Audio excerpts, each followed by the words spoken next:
Don McCullin is a photojournalist that is known for his war photography. While he also took to landscapes and still lifes, his photos of war were what clutched people in an emotional vice. McCullin claims, "Photography for me is not looking, it's feeling. If you can't feel what you're looking at, then you're never going to get others to feel anything when they look at your pictures."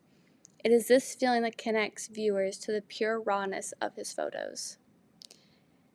In 1968 to 1969, McCullin was chronicling the Nigeria Biafra War. During the war, which McCullin captures, is the widespread starvation the nation faced. The National Endowment for the Humanities state as many as 1 million civilians died. Many of those deaths were from starvation. While photos of starvation were not unusual to the public during this time, what had struck people were the images of children starving. In the image called Biafra, 1969, McCullin writes under the photo, "To already be unfortunate enough to be born an albino child in Africa is already a struggle, but to be starved to death at the same time would have been hell." At first, one assumes living with a disorder would be the struggle that McCullin is referring to. However, upon further research, the struggle is the cultural effect. According to the BMC, International Health and Human Rights, the impacts of albinism are partially serious in areas that associate albinism with legend and folklore, leading to stigmatization and discrimination.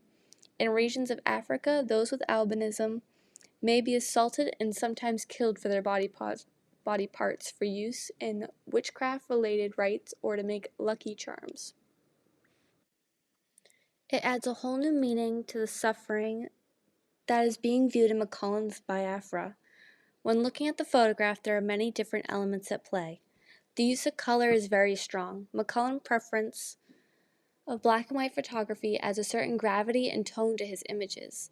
McCullin demonstrates his knowledge and expertise through the emotions he draws from his viewers. Empathy, sympathy, horror, and sadness are all emotions that practically drip off the photo due to the lack of color being used in the photo.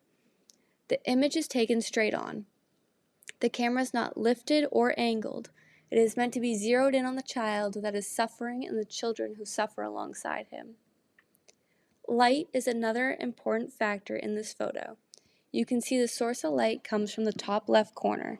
While a child himself is light due to their skin disorder, the focus of the light in the image is at the top left corner where the white wall and children's heads are drawing the eye, so you don't miss the little boy who stands off to the left of the center focus. The intimacy of this moment is palpable even through the screen of a computer. This is a photo of travesty and suffering. There is not a smile to be seen, just as there is not enough flesh to cover the bones of the innocents that stand before us starving in the streets. The ribs that protrude from the little one's sides, and the legs so skinny they can barely hold the child up. It hurts the heart to see. McCullin very artfully crafted a picture that powerfully demonstrates the tragedies of the Nigeria Biafra War through color, light, and intimacy.